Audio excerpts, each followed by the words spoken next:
मेरा जेठ मुझे सहरी के लिए जगाता और दुकान से दही लेने चला जाता। जेठ मेरे जिस्म को छूता और हिलाता तो मैं सोने का नाटक करती। मुझ में मुबाशरत की ख्वाहिश जागने लगी। शौहर परदेस था। एक दिन सहरी से पहले जेठ उठाने आया तो पहले से ही पूरी तैयारी। हमारे माशरे में कुछ गलतियां ऐसी हैं जिनका कभी हमें अंदाज़ा नहीं होता और हम वो गलतियां दोहराते ना सिर्फ अल्लाह को नाराज़ करते हैं बल्कि अपने घरों में भी हंगामा बर्पा कर देते हैं। कुछ रिश्तों में एहतियात निहायत ज़रूरी होती है और ये बात खुसूसी तौर पर वालिदैन अपनी औलाद को तरबियत देते हुए समझा दें तो कभी कोई घराना बर्बाद ना हो। मैं भी इसी लापरवाह माशरे का हिस्सा थी। माँ बाप ने कम उम्र में शादी कर दी और मेरा शौहर बैरून मुल्क रहता था। शादी के एक माह बाद ही मेरा शौहर वापस चला गया और मैं ससुराल के साथ रहने लगी। मेरे ससुराल में सास और ससुर के अलावा एक जेठ रहता था। इसने कुछ माह पहले ही बीवी को तलाक दी थी और अब अकेला माँ बाप के साथ रहता था। मैं ज़्यादा तफसीलात नहीं जानती थी मगर मेरे शौहर ने मुझे बताया था कि मेरी जेठानी को मेरे जेठ के किरदार पर शक था और वो बहुत उल्टे सीधे इल्ज़ामात लगाती थी। जब घर में रोज़ फसाद रहने लगा तो मेरे जेठ ने गुस्से में अपनी बीवी को तलाक देकर घर से निकाल दिया। मुझे अपने जेठ के लिए तब अफसोस हुआ था क्योंकि शादी के बाद मैंने अपने जेठ में कोई गलत बात महसूस नहीं की थी। मेरा जेठ सबसे अलग थलग कमरे में पड़ा रहता था। मुझे भी यकीन था कि मेरा जेठ एक शरीफुल नफ्स इंसान है। मैं तब नहीं समझती थी कि आजकल हर इंसान ने चेहरे पर झूठा निकाब डाल रखा था। रमज़ान का महीना करीब आया तो सास ने पहले ही साफ अल्फाज में बोल दिया कि वो और मेरे ससुर मरीज हैं, दोनों रोज़े नहीं रखते थे। अलबत्ता मेरा जेठ रमज़ान के सब रोज़े रखता था। मेरी सास ने जेठ से कह दिया, दूध दही लाकर अपनी भाभी को जगा देना, ये अपने साथ तुम्हें भी सहरी करवा दिया करेगी। मुझे भी एतराज़ नहीं था। मैं कामकाज की आदी थी। हमारा घराना बड़ा था। इसकी निस्बत 2 लोग की सहरी बनाना मुझे बोझ नहीं लगा था बल्कि ये तो सवाब का काम था। मुझे तब बिल्कुल अंदाज़ा नहीं था कि सहरी के नाम पर मेरा जेठ जो अपने कमरे में रहता था मेरे सर पर ही सवार हो जाएगा। मेरी शादी को कुछ ही अरसा हुआ था। मैं अभी ससुराल वालों के मिजाज से वाकिफ ना थी। मुझे माँ बाप ने रुखसत करते हुए कह दिया था कि अब वही घर तुम्हारा घर है और इस घर का हर फर्द तुम्हारी जिम्मेदारी है। मुझे किसी ने नहीं समझाया कि ससुराल में जेठ या देवर ऐसा रिश्ता है जिससे एहतियात और फासला रखना लाजिम होता है। रमज़ान की पहली रात मैं अपने कमरे में सुकून से सो रही थी जब अचानक मुझे अपने कंधे पर किसी का भारी हाथ महसूस हुआ। मैं नींद में थी, फौरन जाग गई। उठकर देखा तो मेरा जेठ कमरे में खड़ा मुझे घूर रहा था। मैं हड़बड़ाकर उठ बैठी और शर्मिंदा होने लगी कि नींद में इतनी मगन थी, अपने जेठ के आने की खबर ही नहीं हुई। हालांकि कसूर मेरा नहीं था बल्कि मेरे जेठ का तरीका ही गलत था। इसने ना दरवाज़ा बचाया ना आवाज़ दी थी। बिना आवाज़ कैसे इसने कमरे में आकर मेरा कंधा हिलाते हुए मुझे जगाया था। मुझे अच्छा नहीं लगा मगर मैं खामोश रही और अपनी गफलत भरी नींद पर शर्मिंदा होती रही। मेरे जागने पर मेरा जेठ कमरे से चला गया। मैं भी जल्दी से मुंह हाथ धोती किचन में जा खड़ी हुई। मैं जब तक सहरी बनाती रही मेरा जेठ वही किचन में ही कुर्सी रखकर बैठ गया और खामोशी से मुझे देखता रहा था। हम दोनों ने मिलकर सहरी की और फिर मैं कमरे में चली गई। पहले सहरी आराम से हो गई। सास ससुर नमाज पढ़ने के भी आदी ना थे, इसलिए मैंने नमाज अदा की और फिर से सो गई। दिन के वक्त मेरी सास ने मुझसे कोई काम नहीं करवाया और अपना हर काम खुद करती रही। मैं इत्मीनान से इबादत करती रही। अगली सुबह भी जेठ ने वैसे ही जगाया। बिना आवाज़ किए वो कमरे में आ जाता और मुझे कंधे से पकड़कर जगाता था। मुझे जेठ का यूं छूना अजीब लगता था मगर मैंने ज़्यादा महसूस नहीं किया और इस बात को नज़रअंदाज करती रही। मगर दिन ब दिन मेरा जेठ के रवैये में अजीब सा बदलाव आने लगा। अब दिन के वक्त भी मेरा जेठ मुझे काम करते हुए देखता रहता था। मैं देखती तो वह नज़रें हटाकर अपने माँ बाप से बातें करने लग जाता।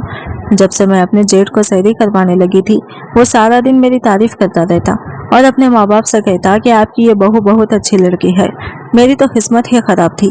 बीवी खुद सारा मोहल्ला घूमती रहती और घर आकर मेरे किरदार पर कीचड़ उछालती रहती थी। मेरा जेठ मुझे देख देख कर ठंडी आहें भरता था। मुझे लगता कि शायद वो अपनी हसरत ज़्यादा जिंदगी पर दुखी थी। मुझे अपने जेठ की अपने वजूद के आर पार होती नजरों से उलझन होती थी, मगर मैं हर बार खुद को दलाइल देती थी कि मुझे गलत फहमी है, वरना बुरी नीयत के लोग सबके दरमियान बैठकर तारीफ नहीं करते। मेरा जेठ जो सोचता था माँ बाप के सामने बोलता था, और मेरे जेठ के हर वक्त तारीफें सुनकर मेरे सास ससुर मुझे पहले से ज्यादा चाहने लगे थे। मैं इतनी सी तवज्जो पर खुल उठी थी। मैं इतनी नादान थी कि कभी अपने जेठ के इस मीठे लहजे अच्छे रवैये का मकसद ही नहीं समझ सकी थी। मैं पहली बार तब चौंकी थी जब एक रात मेरी आंख खुली तो मेरा जेठ कमरे में मौजूद था, मगर मुझे जगाने के बजाय खामोशी से देख रहा था। मुझे झटका लगा था। मेरे जागने पर मेरा जेठ जल्दी से बोला कि मैं तुम्हें ही जगाने आया था, जल्दी आ जाओ, वक्त कम रह गया है। मैं भी तब रोजा रखने के ख्याल से सर झटक कर जल्दी से किचन में पहुंची, और वक्ती नातौर पर मेरे दिमाग से जेठ की वो हरकत निकल गई। रोजा रखकर मैं कमरे में चली गई और नमाज कुरान पढ़कर सो गई। मैं बेवकूफ़ थी, कभी ये भी नहीं सोचा कि कमरे का दरवाज़ा लॉक कर दिया करूं। मेरा ज़ाती कमरा था, मगर मैंने कभी कमरे का दरवाज़ा बंद नहीं रखा था ताकि मेरी सास जब चाहे कमरे में आ सके। हालांकि मेरी सास ससुर तो मेरे कमरे में कभी नहीं आई थी और जेठ का कोई काम न था, मगर मुझे ये सब आम बात लगती थी। मगर जो दिन गुजरते जा रहे थे, मुझे अपने जेठ का दन दनाते हुए अपने कमरे में आना और मुझे हाथ लगाना बुरा लगने लगा। रमज़ान से पहले मेरे जेठ को कभी हिम्मत नहीं हुई थी कि वो मेरे कमरे में आता या मुझे हाथ लगाता। तब भी मेरा जेठ यही जाहिर करता था कि सहरी के लिए मुझे जगाना इसकी मजबूरी है, मगर इसका तरीका मुनासिब न था। मैंने एक रोज बहाने से अपने शौहर को बताया। मुझे लगा कि शायद वो अपने भाई की इस हरकत पर नागवारी महसूस करेगा और खुद अपने भाई को समझा देगा, मगर वो उल्टा मुझसे बोला कि अच्छी बात है, तुम्हें अकेले तंग नहीं होना पड़ता, मेरा भाई दूध दही भी ला देता है और जगा भी देता है, वरना तुम अकेले सब कैसे करती। शौहर की बात पर मैं खामोश हो गई कि शायद वाकई मुझे ये बात खामखा महसूस हो रही थी। मेरे जेठ ने ऐसी वैसी कोई हरकत नहीं की थी कि मैं शक में मुब्तला होती या मोहतात हो जाती। हालांकि मैं कई बार महसूस कर चुकी थी कि मेरे जागने से बहुत पहले मेरा जेठ मेरे कमरे में आ जाता था। मैं जाग जाती तो वो मुझसे बोल देता कि मैं अभी जगाने आया था। मुझे जगाने के बाद मेरा जेठ दूध दही लेने चला जाता था। मुझे चंद रोज़ों के बाद ही अपने जेठ की मौजूदगी बोझ लगने लगी। पूरे घर की सहरी बनाना अलग बात थी, और एक जेठ को किचन में सहरी बनाते हुए सर पर सवार देखना मेरे लिए मुश्किल हो गया। पहले रोज तक मेरा जेठ एक तरफ बैठा रहा था, मगर इसके बाद वो काम करवाने के बहाने मेरे इर्द गिर्द घूमता रहता था और बहाने बहाने से मुझे छूने लगता था। मैं जवान लड़की थी, मेरी छठी हंस मुझे खबरदार कर रही थी, मगर मैं अपने जेठ को टोकने की हिम्मत नहीं कर पाती थी। मुझे डर था कि ऐसा ना हो मुझे गलत फहमी हो रही हो और मेरे जेठ की नीयत में कोई खोट ना हो। फिर रोज़ा रखवाना तो सवाब का काम था। मेरे घर वाले, मेरा शौहर और जो भी सुनता मुझे यही बोल देता था कि मैं सवाब का काम कर रही हूँ। मगर एक रोज दिन के वक्त मैं कमरे से निकली तो जेठ को किचन में खड़े देखा। मुझे हैरत हुई थी कि रोजे के साथ मेरे जेठ को किचन में जाने की क्या जरूरत आ पड़ी थी। मैंने किचन में झांका तो सामने का मंजर देखकर मेरी आंखें हैरत की ज्यादा से पूरी खुल गई। मैं बिना आवाज कैसे वापस कमरे में चली गई, मगर मेरे आसाब को अच्छा खासा झटका लगा था। मैं सर पकड़कर बैठ गई। जो कुछ मैं देख चुकी थी इस पर कोई यकीन ना करता। मेरी सास और ससुर जो मेरा इतना ख्याल रख रहे थे, यकीनन ऐसी बात करने पर वो भी मुझे बुरा भला कहते। मैं घर में किसी को अपने खिलाफ नहीं करना चाहती थी। मुझे डर लगने लगा। मेरे शौहर को कुछ खबर ही नहीं थी पीछे इसके घर में इसकी बीवी के साथ क्या हो रहा था। मैंने भी एक दो बार इशारा देने की कोशिश की, मगर फायदा नहीं हुआ। मैं इतनी परेशान हुई कि इस रात मैंने अपने कमरे का दरवाज़ा लॉक कर दिया। सुबह के करीब मेरे कमरे की दरवाजे पर जोर जोर से दस्तक होने लगी। मैं रात को परेशानी की वजह से ठीक से सो नहीं पाई थी, इसलिए इस आवाज़ पर हड़बड़ाकर जागी और जल्दी से दरवाज़ा खुला। मैं घबरा गई कि शायद टाइम कम रह गया हो, मगर दरवाज़ा खुला तो पता चला कि फजर की अजानें भी हो चुकी थी। मेरा जेठ गुस्से से दरवाजे के पास खड़ा था और मेरे सास ससुर भी वहाँ मौजूद थे। मैं परेशान हो गई कि ना जाने क्या बात हो गई है। मेरी सास ने मुझे देखते हुए फिक्रमंदी से सवाल किया और बोले कि तुम ठीक तो हो? कब से तुम्हारा भाई दरवाज़ा बजाता रहा, तुम जागी ही नहीं? मैं अपनी सास के सवाल पर हैरान हुई। कमरे के दरवाजे पर कोई दस्तक नहीं हुई थी। मेरा जेठ गुस्से से बोला कि तुम्हारी वजह से आज का रोजा जाया हो गया। दरवाज़ा बंद करके सोने की क्या ज़रूरत थी जब दरवाज़ा बजाने पर भी नहीं जागी। मुझे अपने जेठ की बात पर बहुत गुस्सा आया था। मुझे एक रोज़ पहले किचन में देखा मंजर याद आया। मेरा दिल चाहा सबके दरमियान अपने जेठ का हकीकी रूप जाहिर कर दूं, मगर जाहिर है कोई मेरा यकीन ना करता, और वो बात करने के लिए भी मुझे हिम्मत चाहिए थी। मैंने अपनी सास को तसल्ली दी कि मैं बिल्कुल ठीक हूँ, और मेरी आंख इसलिए नहीं खुली क्योंकि दरवाजे पर कोई दस्तक नहीं दी गई, वरना मैं जरूर जाग जाती। मेरी बात पर मेरे ससुर ने कुछ कवगी से कहा कि तुम्हारा जेठ दरवाजा तो बचाता रहा, बेचारा तुमने तो सुना ही नहीं, आखिर इसे हमें जगाना पड़ा कि जाने तुम्हें क्या हो गया है। मेरी सास भी हिदायत देने लगी कि बेटा दरवाजा बंद करके मत सोया करो, ऐसे तो रोजाना आंख नहीं खुलेगी और दोनों का रोजा रह जाएगा। मेरा जेठ मुसलसल यही बावर करवा रहा था कि दरवाजा बंद ना होता तो वो मुझे कब का जगा देता। मैं अपने जेठ को हैरत से झूठ बोलता देख रही थी। मैं अपनी नींद से वाकिफ थी, हल्की सी दस्तक या आहट पर भी मेरी आंख खुल जाती थी, इसलिए मुझे अच्छे से पता था मेरे कमरे के दरवाजे पर कोई दस्तक नहीं हुई थी, मगर मेरा जेठ जो चाहता था वही हो चुका था। मेरे सास ससुर मुझे दरवाजा बंद रखने से मना कर चुके थे। मैं शादीशुदा थी, मगर इस घर में किसी को मेरी जातियात का ख्याल नहीं था। इस रोज मैं बहुत बददिल हुई और बिना कुछ खाए पिए रोजा रखना पड़ा था। मैंने अपने शौहर को फोन पर सब बताया तो वो भी यही बोले कि तुम्हें सुनाई नहीं दिया होगा, मेरा भाई क्यों झूठ बोलेगा, इसका रोजा जाया हुआ है, इसलिए वो गुस्सा हो गया होगा। मुझे बहुत बेबसी महसूस हुई थी। मैं अपने जेठ का अजीब रवैया महसूस करके भी कुछ नहीं कर पा रही थी।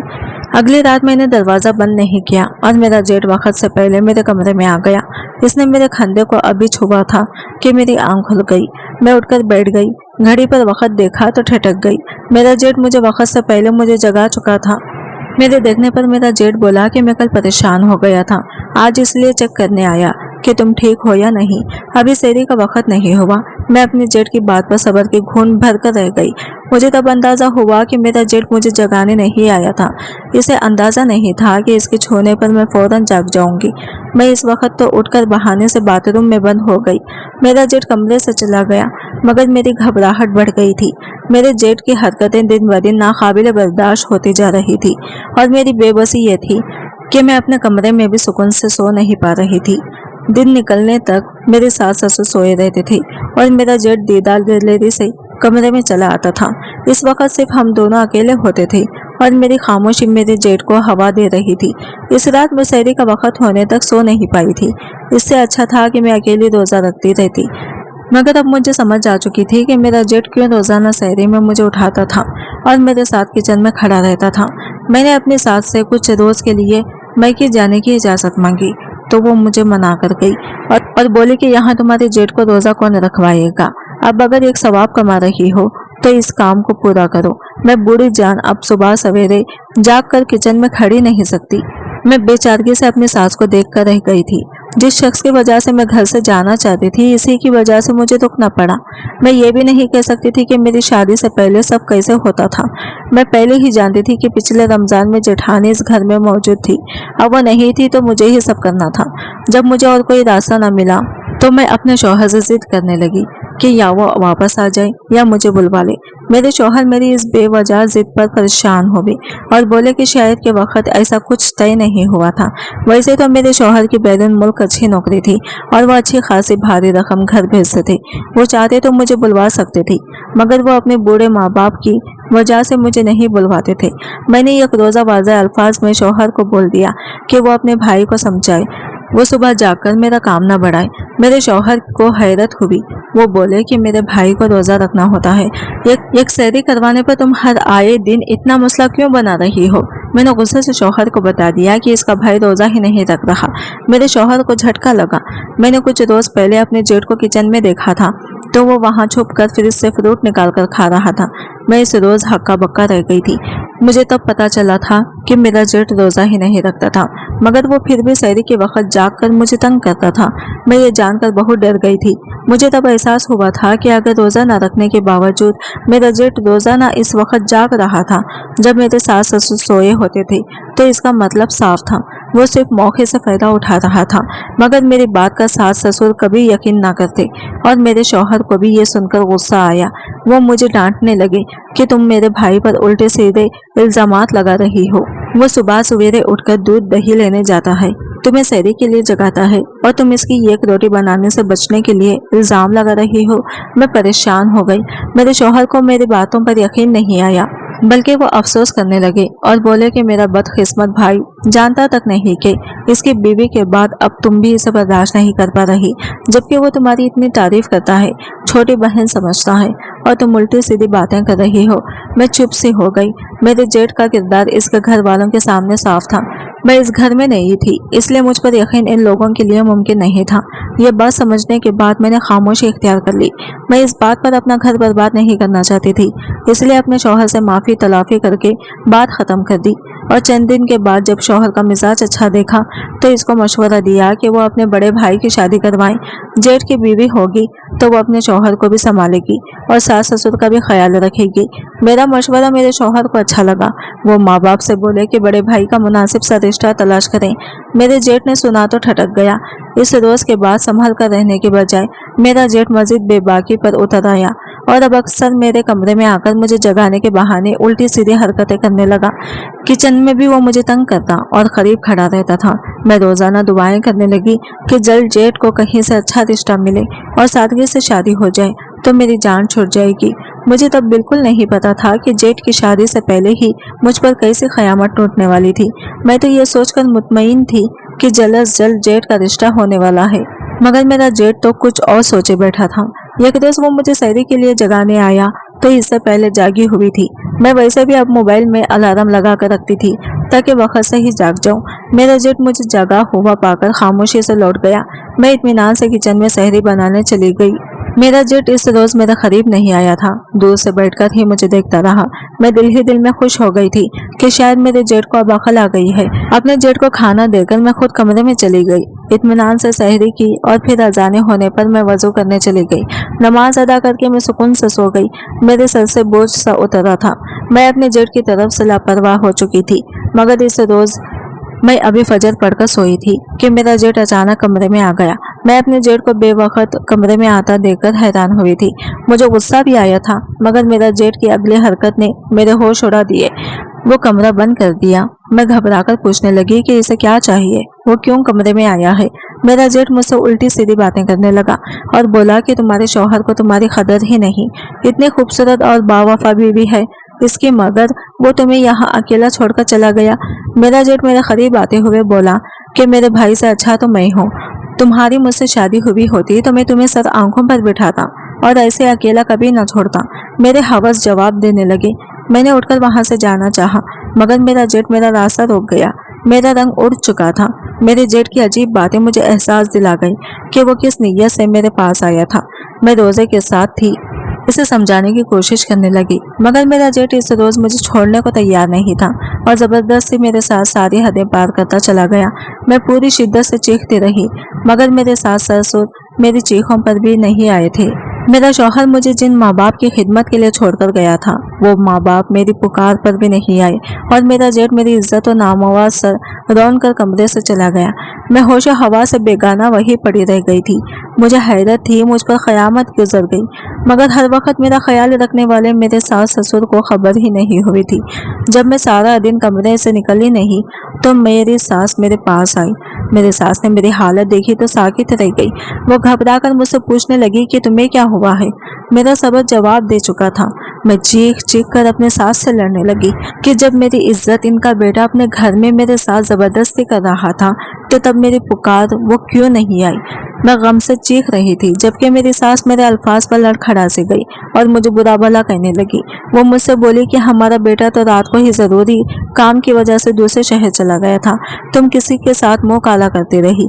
मेरी सास मुझे झिझोड़ते हुए सवाल करने लगी, जबकि मैं सदमे से साकित रह गई थी। मेरा जेठ पूरे घर को पागल बना गया था। मैं रोते हुए अपनी सास से बोली कि अगर वो मेरी चीखों पुकार पर आ जाती तो खुद देख लेती कि मेरी हालत का मुजरिम कौन था। मेरी सास ने तब मुझे जो बात बताई वो मुझे गुमसुम कर गई। वो बोली कि रात को हम सोए तो पूरी रात आंख ही नहीं खुली, बल्कि सुबह भी देर से जागे। वो बोले कि हमें कोई आवाज ही नहीं सुनाई दी। मेरी सास को मुझ पर ही शक था कि मैं रात इनको खाने में कोई दवा मिलाकर दे चुकी थी ताकि वो बेहोश हो जाए और मैं अपने आशना को बुलाकर गलत काम कर सकूं। मेरी सास रोने लगी کہ میرے دونوں بیٹوں کی قسمت خراب ہے، دونوں کو بدکردار عورتیں ملی۔ میں جو پہلے ہی غم سے نڈھال پڑی تھی، ان الزامات پر ڈھہ سی گئی۔ میں اس وقت اپنے کردار کی وضاحت دینے کے قابل نہیں تھی۔ میں نے اپنے گھر فون کیا اور روتے ہوئے اپنے باپ کو سب بتا دیا۔ میرے والد میری بات سن کر تڑپ گئے اور اسی رات میرے ماں باپ مجھے لینے پہنچ گئے۔ اس رات میرے ماں باپ اور ساس سسر کے درمیان اچھی خاصی لڑائی ہوئی تھی۔ میرے ساس سسر میرے کردار پر کیچڑ اچھالتے رہے اور میرے دل میں جو ذرا سی عزت باقی رہی تھی وہ بھی اس رات ختم ہو گئی۔ میرے ماں باپ اپنی غلطی نہیں جان پائے کہ اگر پہلے روز مجھے سمجھا دیتے جیٹ میری ذمہ داری نہیں تو یہ نوبت ہی نہ آتی، نہ میرے ساس سسر مجھے مجبور کرتے کہ میں اپنے جیٹ کو روزہ رکھواؤں۔ میں اپنے ماں باپ کے گھر چلی گئی۔ میں نے گھر پہنچتے ہی شوہر کو کال کر کے سب بتا دیا تو وہ مجھ سے بولا کہ میرے ماں باپ نے مجھے بتا دیا ہے کہ میرا بڑا بھائی اس رات گھر پر ہی نہیں تھا، تم کیوں میرے بھائی پر الزام لگا رہی ہو؟ جو سچ ہے وہ کیوں نہیں بتا دیتی؟ اس رات تمہارے پاس کون آیا تھا؟ میں اپنے شوہر کے منہ سے ایسے الفاظ سن کر بے دم سی ہو گئی۔ میں نے کال بند کر دی اور بری طرح رو پڑی۔ کم عمری میں میری شادی ہوئی تھی، میں نے پھر بھی سسرال کے ہر ذمہ داری کو دل سے نبھایا تھا اور ان کی خدمت کی۔ میں نے ہر ممکن کوشش کی کہ میرا گھر بسا رہے، مگر اس کا صلہ یہ ملا کہ میں عزت ہی گنوا بیٹھی تھی۔ میرا جیٹ نہایت چال بازی سے اپنا کام کر گیا تھا۔ اپنے ماں باپ کو دوسرے شہر جانے کا بول کر وہ انہیں نیند کی دوا دے کر سلا چکا تھا۔ اس پر کسی کو شک نہیں ہوا تھا۔ وہ کچھ بولے بغیر ہی بے گناہ ثابت ہو گیا اور میرا رونا تڑپنا بھی کسی کو یقین نہیں دلا پایا تھا۔ میں اس گھر میں دوبارہ جانے کو تیار نہیں تھی۔ میں نے اپنے ماں باپ سے التجا کی کہ میری طلاق کروائی جائے۔ میرے ماں باپ پریشان تھے، نہ وہ مجھے واپس اس گھر میں بھیج سکتے تھے نہ طلاق کروانا چاہتے تھے۔ میں بیمار رہنے لگی، واپس جانے کی بات پر ہی چیخنے لگتی تھی۔ میری اس حالت کو یک ماہ گزر گیا۔ سسرال والوں نے دوبارہ رابطہ نہیں کیا، بلکہ جاننے والوں نے بتایا کہ میرے جیٹ کی سادگی سے شادی ہو گئی تھی۔ میرا دل دکھ سے بھر گیا تھا۔ مجھ پر ظلم کرنے والا انسان اپنی زندگی میں خوش تھا اور میں لوگوں کے سوالوں اور نظروں پر نفسیاتی مریضہ بنتی جا رہی تھی۔ مجھے لگا میری زندگی کا خاتمہ ہو گیا ہے، مگر تب ایک روز اچانک میرا شوہر ہمارے گھر آ گیا۔ اس نے میرے ماں باپ سے بات کی تو میرے والد نے مجھے نرمی سے سمجھایا اور درخواست کی کہ میں اپنے شوہر سے بات کروں اور کوشش کروں کہ گھر بس جائے۔ ہم سفید پوش لوگ تھے، طلاق ہو جاتی تو میں ساری عمر ماں باپ کے گھر بیٹھی رہ جاتی۔ میں مجبوراً اپنے شوہر سے ملنے کو تیار ہوئی تھی، ورنہ میرے دل میں اپنے شوہر کے لیے بھی غصہ تھا۔ مگر میں اپنے شوہر سے ملی تو اس کی بات سن کر میرا غصہ ختم ہو گیا اور میں حیرت سے کنگ رہ گئی۔ میرے شوہر نے مجھے بتایا کہ پہلے تو وہ اپنے ماں باپ کی بات پر یقین کر کے مجھ سے سوال کرتا رہا، مگر پھر اسے میری باتیں یاد آنے لگی۔ میں اسے ہر وقت اشاروں میں اس کے بھائی کی الٹی سیدھی باتیں بتاتی تھی۔ میرا شوہر الجھ گیا، اسے بھائی پر شک ہونے لگا تھا۔ پھر ایک روز میرے شوہر کی دوست نے فون کر کے اسے جو بات بتائی وہ میرے حق میں گواہی ثابت ہوئی تھی۔ میرے شوہر کی دوست نے بتایا کہ اسی صبح جب میرا جیٹ میرے ساتھ زیادتی کر کے گھر سے نکلا، اس کا ہمارے گھر کے سامنے والے روڈ پر ایک چھوٹا سا ایکسیڈنٹ ہوا تھا، مگر وہ مرہم پٹی کروا کر گھر واپس آنے کی بجائے کہیں اور چلا گیا۔ میرے شوہر کی دوست نے وہ حادثہ اپنی آنکھوں سے دیکھا اور میرے جیٹ کی مرہم پٹی بھی خود کروائی۔ اس نے میرے شوہر کو جب بتایا تو میرا شوہر ٹھٹک گیا۔ اس روز اسے پتا چلا کہ اس رات اس کا بھائی واقعی گھر پر تھا اور صبح گھر سے نکلا۔ میرا شوہر گھر والوں کو کچھ بھی بتانے کے بجائے پاکستان آ گیا اور مجھ سے مل کر معافی مانگنے لگا۔ وہ شرمندہ تھا کہ اس کی بے خبری اور لاپرواہی کی وجہ سے میں اتنے بڑے حادثے سے گزری تھی۔ میں رونے لگی اور شوہر سے کہہ دیا کہ چاہے سچ ثابت ہو چکا تھا، مگر تب بھی میں اس گھر میں واپس جانے کو تیار نہ تھی۔ میرے شوہر نے مجھے اس گھر میں جانے کی ضد نہیں کی، بلکہ میرے ویزا کا بندوبست کیا اور مجھے اپنے ساتھ بیرون ملک لے گیا۔ میں کچھ وقت کے بعد سنبھلنے لگی۔ میرے شوہر نے میرا بہت خیال رکھا اور دوبارہ کبھی مجھے اداس بھی نہیں ہونے دیا تھا، مگر میرے جیٹ کو اس کے کیے کہ اللہ نے اتنی سخت سزا دی کہ میری بھی روح کام گئی تھی۔ ایک روز میرے شوہر کو پاکستان سے فون آیا اور اس کے ماں باپ نے روتے ہوئے بتایا کہ میرے جیٹ کی بیوی نے گھر کا حصہ الگ کروایا اور ساس سسر سے الگ ہو گئی۔ میری ساس ایک روز بیٹے سے ملنے گئی تو دیکھا کہ گھر خالی تھا اور بہو غائب تھی۔ وہ کمرے میں گئی تو ان کی روح کام گئی، کیونکہ میرا جیٹ کی لاش کمرے کے وسط میں پڑی تھی اور اس کے جسم پر تشدد کے نشانات تھے۔ میری جیٹھانی نے شوہر کو قتل کروایا اور خود گھر بیچ کر रुपया पैसा लेकर भाग गई थी। मेरे जेठ की लाश भी 2 रोज पुरानी थी। मैं ये सब सुनकर अल्लाह के इंसाफ पर रो पड़ी थी। मेरे सास ससुर गमज़दा थे और मुझसे माफिया मांगने लगे थे। मैंने खुले दिल से सास ससुर को माफ कर दिया, क्योंकि मुझ पर जुल्म करने वाला अपने अंजाम को पहुंच चुका था। अब मुझे किसी से गिला नहीं रहा था। आज की वीडियो कहानी आपको कैसी लगी कमेंट करके जरूर बताइएगा और हमारे चैनल को सब्सक्राइब करें।